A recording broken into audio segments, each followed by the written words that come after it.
Welcome to part three of how to build your own Power App. In the first two, I explained how to create a drop-down menu, and we had our friend ChatGPT generate us 100 names. And in the second video, I showed how to display the results in alphabetical order. So if you haven't checked those out, please do so.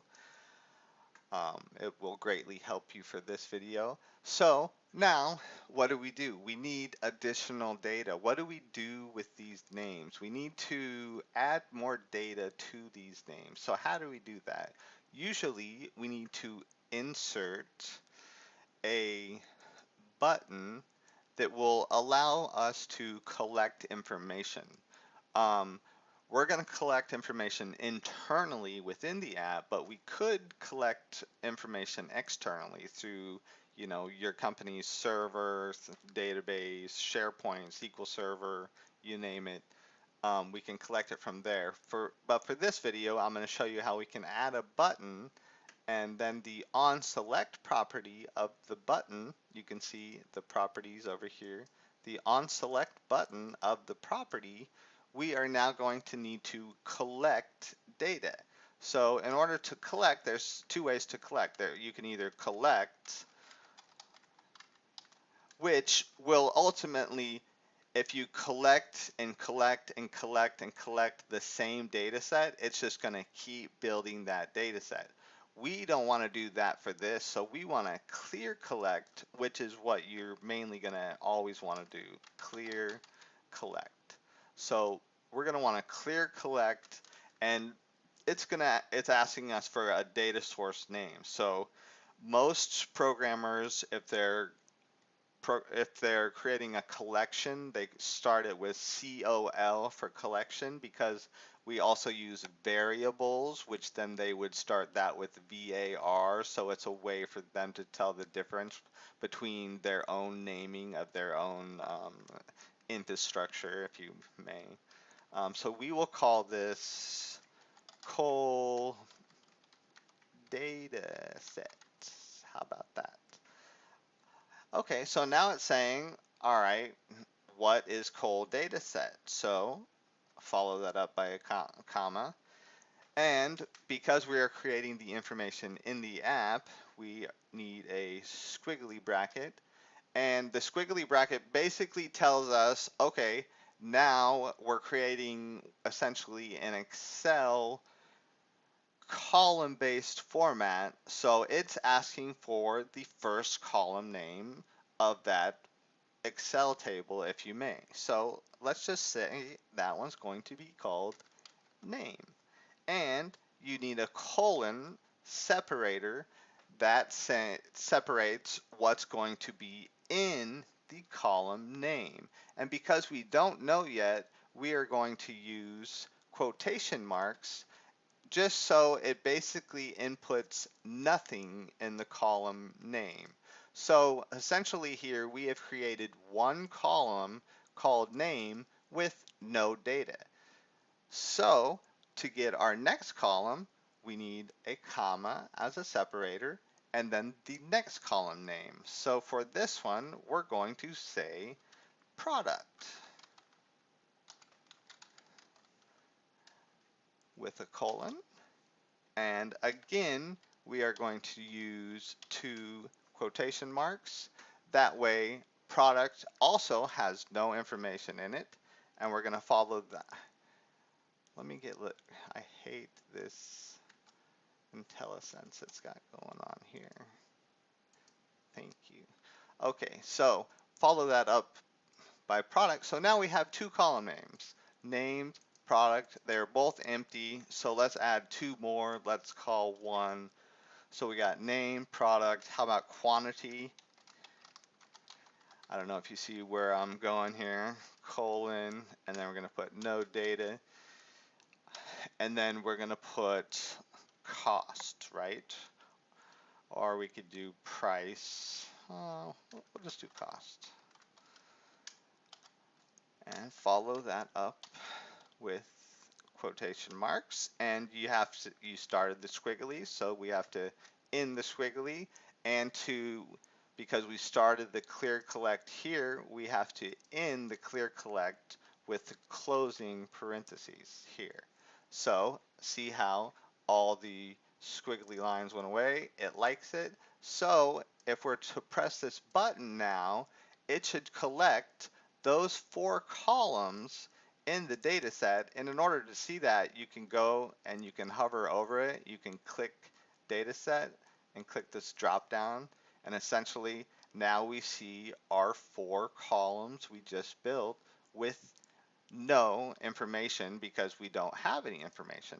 And now I know what you're thinking, how do we get information into this, especially a lot of information, and how is this going to match up with this information? So this again is where we can use our handy dandy best friend in the world, ChatGPT. Whoops, if my mouse would unclick when I wanted it to. So in ChatGPT, we are going to paste all of the names, and we are going to say we need essentially to populate all of those names with the names it's already given us. So give us 100 rows of data, but auto-populate this data. So that's essentially what we're trying to get ChatGPT to do here. And let's see if we can get it to cooperate the way we want it to. So we tab down a little bit just to make it a little clearer. So our question would be, could you please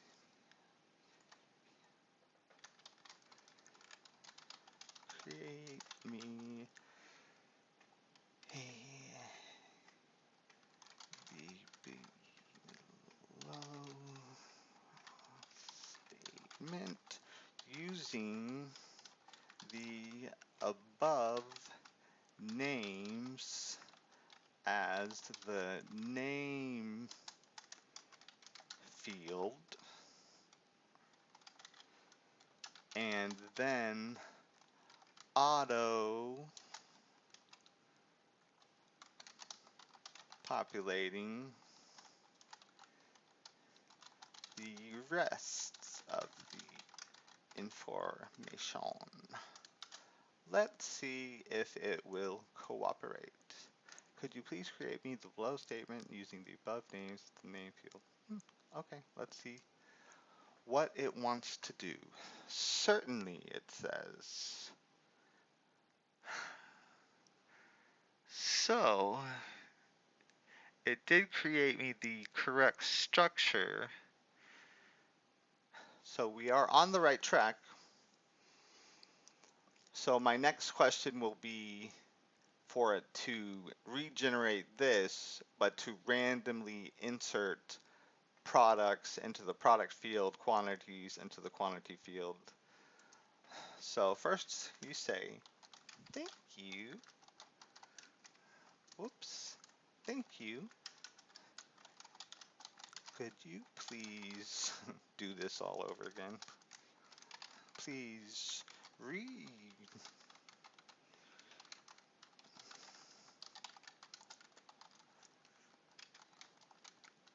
Automatically fill in all the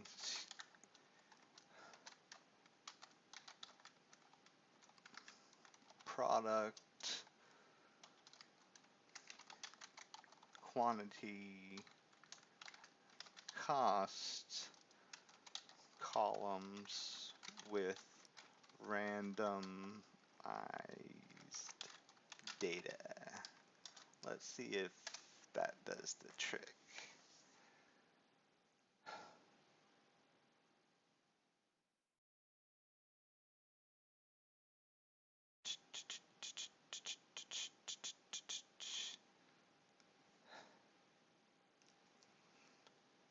Bingo. So it looks like it went the tech route. It's, oh, don't cut us off short. could you please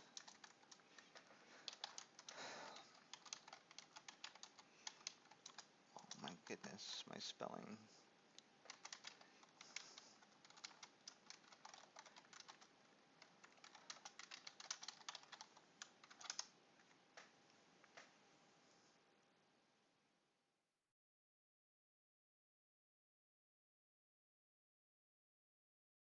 Oh, I have to download the file. This is new. Oh, and it gave me the file. So we will take this file and run with it, I guess. Alright, so I'm going to highlight this entire thing, and oh my gosh, I hate Notepad is awesome. Okay, so we got that. We got what we need. Now we paste that into there. And when we press our button now, boom, we have a data set that consists of multiple values, multiple items, and stay tuned for the next video because I'll show you now how we can display these records within the app and what we can start doing with these records within the app as well. Again, thanks for watching. Appreciate the support, and we'll see you soon.